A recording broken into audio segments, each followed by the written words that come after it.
Hola, muy buenas tardes. ¿Cómo se encuentran? Ya sean días, tardes o noches, dependerá de la hora en la que ustedes estén viendo este video. Vamos a presentar lo que sería la última unidad, la unidad número 6, que está referida directamente a lo que serían los géneros fotográficos. Quiero comentarles de manera muy rápida que me pasó algo muy gracioso. Yo estaba ya subiendo el video y resultó ser que todo lo que estaba yo diciendo no se escuchó, entonces espero que en esta ocasión sí se pueda escuchar y que ustedes me puedan oír. Pero bueno, si no, de todas maneras, aquí estamos y con mucho gusto volveré a dar la clase. Bueno, vamos a arrancar directamente con la presentación del día de hoy. Les agradezco mucho el entusiasmo que han tenido y sobre todo la participación. Entonces también eso es algo muy importante para poder irlo revisando. Voy a compartir la pantalla para ver la parte de lo que es nuestra presentación del día de hoy. Y bueno, comenzaremos directamente con esto. Recordemos que estamos en la parte de la clase de fotografía 1, la unidad 6, que es la última que estamos viendo, y también para comentarles que vamos a empezar a tener ya los exámenes que estarán realizándose del día jueves al día sábado, en un horario que yo propongo de 9 a 10 de la noche se estará activando el examen. Entonces, cada vez que ustedes vayan preparando el examen, yo voy a ir subiendo y cada día estaré modificando del día jueves al día sábado de 9 a 10 de la noche para que ustedes puedan preparar en esos 4 días, jueves, viernes, sábados, perdón, esos 3 días, lo que sería su examen final. Este examen final vendrá con toda la parte de las demás unidades que vimos y también de esta. Otro punto importante para algunas personas que saben bien los casos específicos que no pudieron subir alguna de las actividades, les pediría de favor que me mandaran un mensaje para que yo pueda irles abriendo las actividades y en esta semana de ajuste ustedes puedan irlo haciendo. Eso podrá ser solamente del día domingo, que es el día de hoy, hasta el día miércoles. Entonces les pediría de favor que me manden un correo para que yo les pueda abrir la plataforma y puedan subir las actividades que de alguna manera se quedaron pendientes o que no pudieron completar. Bueno, para continuar con esto, y ya una vez explicada esa parte, hablaremos de lo que serían los géneros fotográficos. Yo ya había hablado un poco de ellos en la clase pasada y creo que sería importante retomarlos solamente para que ustedes puedan tener como este sentido y entender qué son los géneros fotográficos. Al hablar de géneros fotográficos, estamos hablando justamente de esta necesidad imperiosa que tenemos, ¿no? Para poder agrupar imágenes que tienen como el mismo sentido o que de alguna manera están relacionados con la misma forma de lo que es justamente la fotografía y de algunas cuestiones estéticas y de algunas cuestiones de tema que se van completando ahí. Entonces, vamos a ir viendo esta parte de lo que es la unidad 6, géneros fotográficos. El término género se designa a los diferentes temas tratados en las fotografías, es decir, son todos aquellos temas que se van tratando en la fotografía y nosotros podemos irlos también guardando en la computadora o o en nuestra cámara fotográfica para comprender la idea de lo que es un género fotográfico.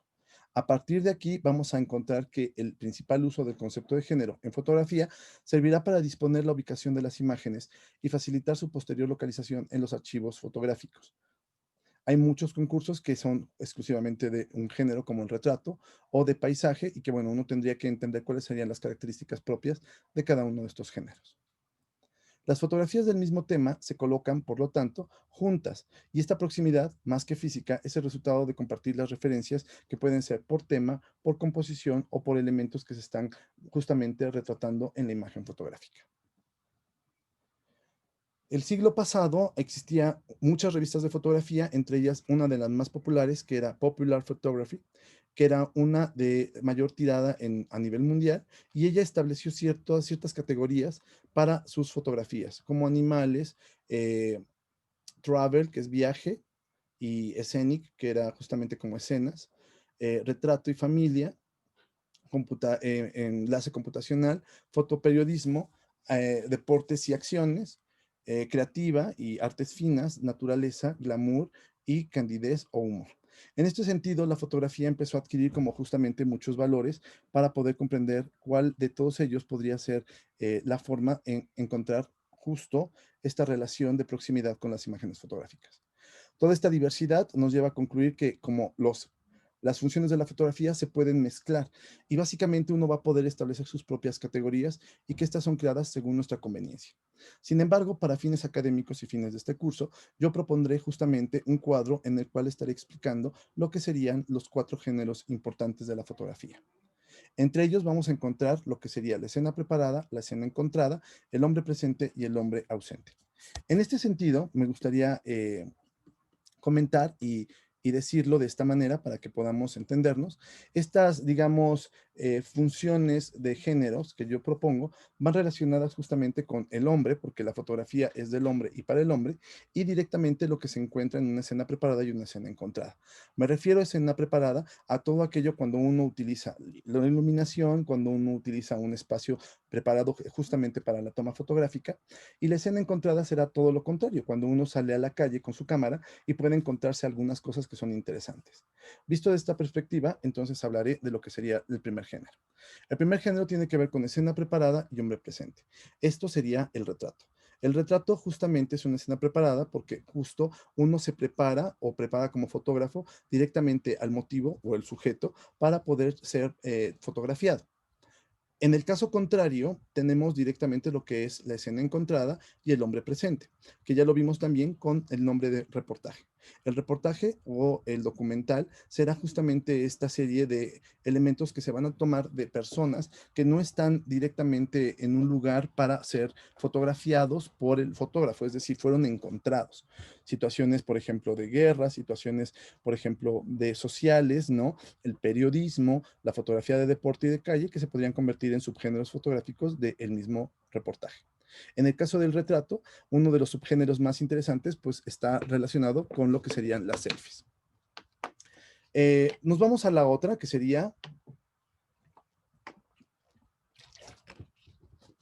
la escena preparada con el hombre ausente, quiere decir con todos aquellos artilugios que van creando o que ha creado el hombre, que pueden ser desde los artículos que él utiliza, desde los elementos que él utiliza, hasta justamente lugares donde el hombre utiliza o se ve la huella del hombre, pero sin ver al hombre propiamente.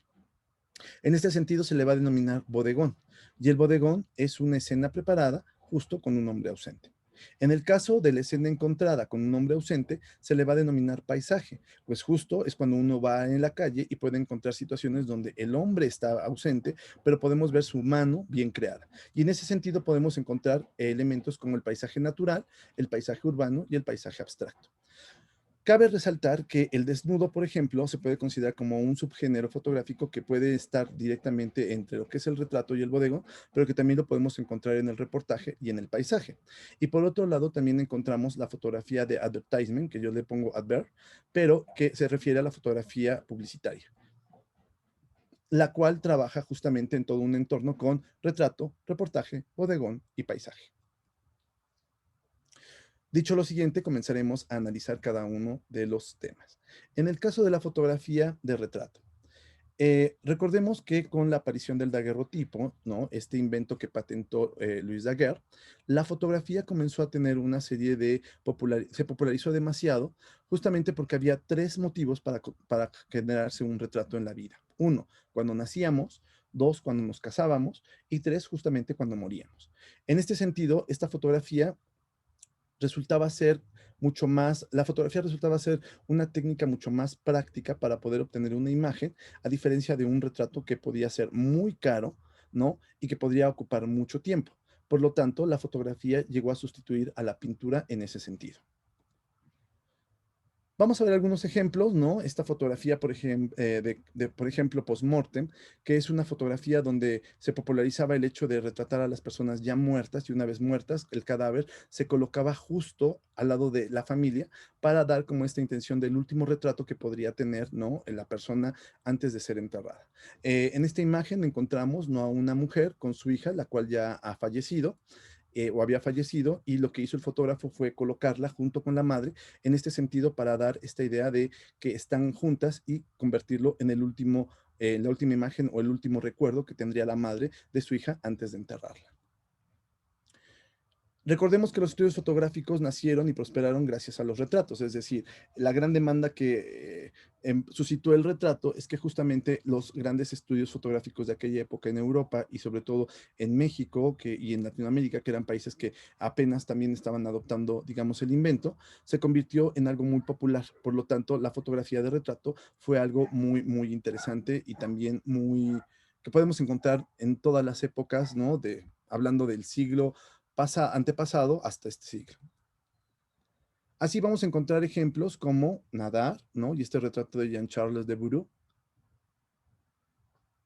Este tipo de fotografía, cuyo principal objetivo consiste en captar una imagen de una o más personas, ya sea de manera completa o solo una parte o partes de la misma, indicará también aspectos meramente psicológicos y también personales que el fotógrafo toma justamente de las personas a las cuales está retratando. Tenemos un caso interesante, el caso de Edward Steichen y el famoso retrato de Greta Garbo, que sería muy interesante que ustedes encontraran la historia, ¿no? Acerca de cómo fue tomado este retrato. El objetivo o el sujeto principal, el objeto o sujeto principal del retrato justamente va a recaer en el protagonismo de la persona o de las personas, de las acciones, de lo que se dedica, de lo que es, etcétera. Aquí tenemos una fotografía de Richard Avedon, ¿no? Es un retrato de Malcolm X. Y aquí me preguntaría, maestro, ¿por qué la fotografía está fuera de foco? Porque justamente era la intención del fotógrafo tratar de tener una imagen un poco difusa de lo que sería el personaje. En este caso de la niña afgana de Stephen McCurry, tal vez se convierta en uno de los retratos más famosos de la historia y también tendría algunos cuestionamientos de su parte. Por ejemplo, decir, maestro, si estamos hablando de que la fotografía de retrato es una escena preparada con un hombre presente, ¿cómo es posible que aquí en esta escena que fue de calle podemos ver un retrato? Ah, bueno, es que justamente ahí viene lo interesante.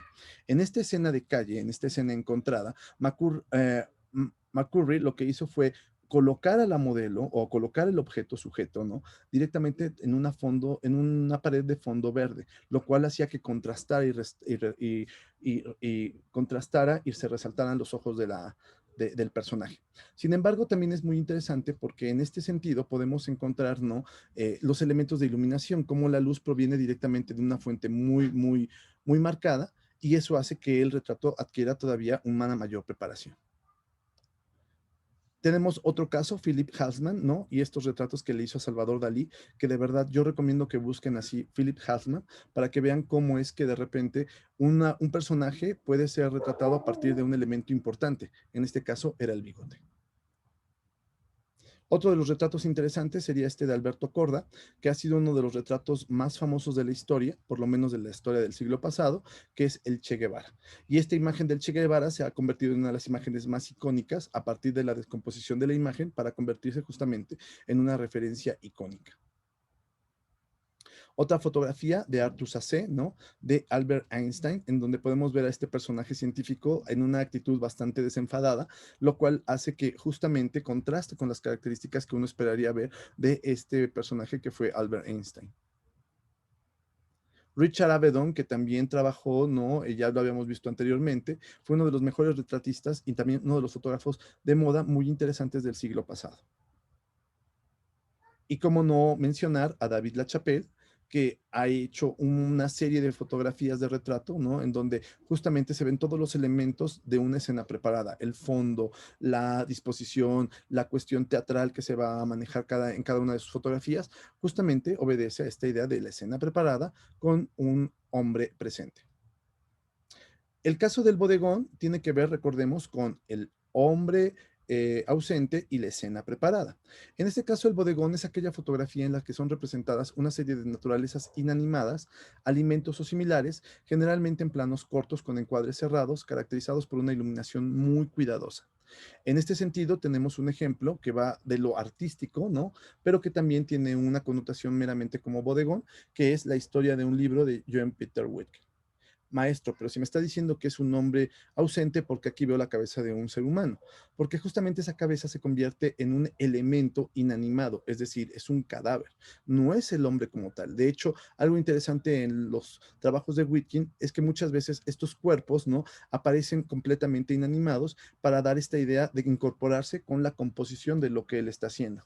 En este caso, la cabeza, ¿no?, se encuentra sobre un libro y también hace la función este, de un lugar donde se coloca, de un frutero, ¿no?, donde hay manzanas. En toda buena fotografía de bodegones, una de las características principales será determinada por el dominio de los elementos de composición y de fotografía, como son básicamente el control de la iluminación, la composición, el encuadre y el uso de una buena distancia focal. Un ejemplo también interesante sería el caso del fotógrafo Chema Amados, quien construye objetos a partir de lo cotidiano y les da un nuevo giro. Esta parte de bodegones los hace muy, muy atractivos porque convierten justamente la idea de un bodegón en una cuestión publicitaria. Los bodegones o naturalezas muertas son aquellas composiciones que hacemos con objetos inanimados. Y ese es el caso de que la fotografía de publicidad utilice mucho en su trabajo lo que sería el trabajo, bueno, como tema principal y recurrente, el tema del bodegón.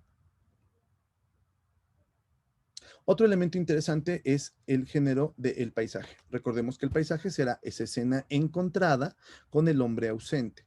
En este caso es importante hablar, por ejemplo, que el paisaje fotográfico y el género del paisaje fotográfico, perdón, es el género más antiguo, ya que nació con la fotografía. La primera imagen fotográfica de 1827 de Nicéphore Nix justamente se trató de un paisaje. View from the Study Window era una toma fotográfica que estaba ilustrando cómo se veía el paisaje a partir de una ventana. Bajo ese criterio podemos ir desarrollando diferentes tipos de paisaje. Aquí tenemos un paisaje urbano, abstracto, que justamente no obedece a una ciudad, la ciudad de Dresde, una ciudad alemana que a finales de 1945 el fotógrafo Richard Peter tomó una imagen panorámica desde la catedral de esta ciudad y pudo encontrar un ambiente desolador. Y esto justamente también mostraba las consecuencias de la guerra, ¿no? El paisaje se ha ido modificando gracias a las modas, gracias a la gran cantidad de escenarios tanto naturales como urbanos, y ha inspirado a los fotógrafos en la creación de imágenes muy variadas, que van desde lo más realista, ¿no?, del lugar, hasta imágenes completamente abstractas. Tenemos casos interesantes como esta fotografía de André Kertész, que se llama Meudon, de 1928, y que se convierte justamente en un referente importante de la fotografía de paisaje. De esta imagen se va a solicitar justamente en el examen final alguna referencia de por qué es importante esta imagen fotográfica. Imágenes de paisaje natural pueden ser tan variables como los mismos paisajes y también con las mismas técnicas que hoy en día se pueden ocupar. Por ejemplo, el uso de drones, el uso directamente de helicópteros y de otros aparatos que pueden ayudarnos a sobrevolar algunos paisajes nos dan una perspectiva completamente distinta. El caso de David Sindler, ¿no? Esta fotografía de este fotógrafo, David Sindler, para lo que fue National Geographic y ganador justamente de la mejor fotografía del año, del 2017. Otro caso interesante de Joachim Krusensky, ¿no?, del 2017, que también tiene que ver con un paisaje y que justo, ¿no?, va relacionado con esta idea de un paisaje completamente realista, pero que también, al ser tan realista, se convierte en algo tan surrealista por todos los elementos que él va como combinando en la imagen fotográfica. Y bueno, qué decir de esta imagen de Georgia Popa, que también fue ganadora de la mejor fotografía de naturaleza del 2017, también de la misma revista National Geographic. El último género fotográfico estará relacionado justamente con la parte de una escena encontrada y del hombre presente, y se llamará documental. En esta parte de documental o reportaje, hay que mencionar que justamente es el género de mayor prestigio en la fotografía de prensa. Quiero invitarlos a que ustedes puedan ir a la exposición de WordPress en la Ciudad de México, que generalmente todos los años se hace del mes de septiembre al mes de noviembre, y que ahorita, aún con pandemia, tenemos la exposición en el Museo Franz Mayer. En esta exposición se hace justamente una este, selección de los mejores trabajos de fotografía periodística y que van relacionadas con diferentes subgéneros, como sería fotografía de calle, como sería fotografía de reportaje, etcétera, y que justamente va relacionado con el asunto de ver cómo la fotografía de reportaje es sumamente importante o lo que bien se llama fotografía de prensa. Es muy complicado hacer un reportaje fotográfico, justamente porque su desarrollo es muy complejo y aborda una historia de interés general que se encuentra en varias imágenes. A través de esos encuadres se ofrecen varios ángulos y puntos de vista de lo que es el problema y, por supuesto, permite que el fotógrafo informe al mismo tiempo que vierte su punto de vista. Aquí tenemos un ejemplo de un reportaje del 2017 de Ebrahim Norozi. Este reportaje de Ebrahim Norozi ganó el primer lugar de reportaje de historias en lo que fue la competencia de WordPress que les he estado comentando y que justamente dejaré la liga para que ustedes puedan visitar no solamente la página de este mes, sino que también vean los referentes relacionados con toda esta parte interesante, ¿no? De lo que es el WordPress.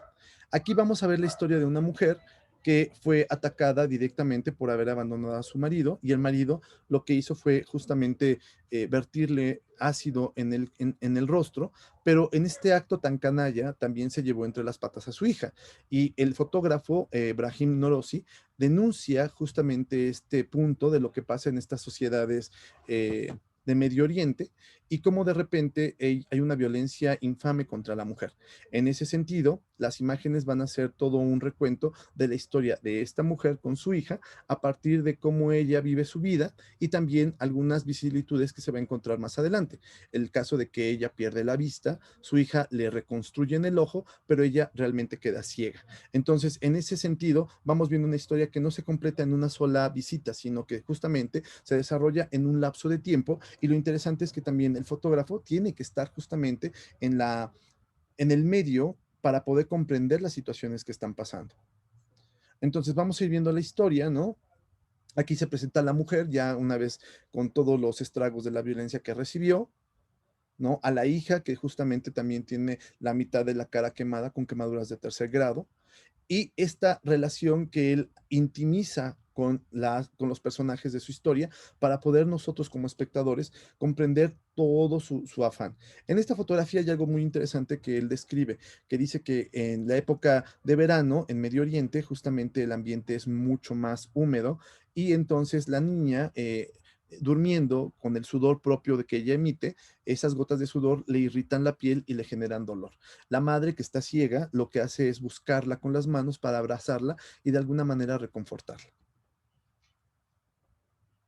En esta otra imagen vemos cómo ellas están en un hospital, gracias a que una asociación conoció el caso de esta mujer, fueron para poder ayudarla y la mandaron a la ciudad para poder hacer algunos análisis justamente y poder ver si podían salvarle los ojos y poder volverle a brindar la vista, ¿no? Tanto a ella como a su hija.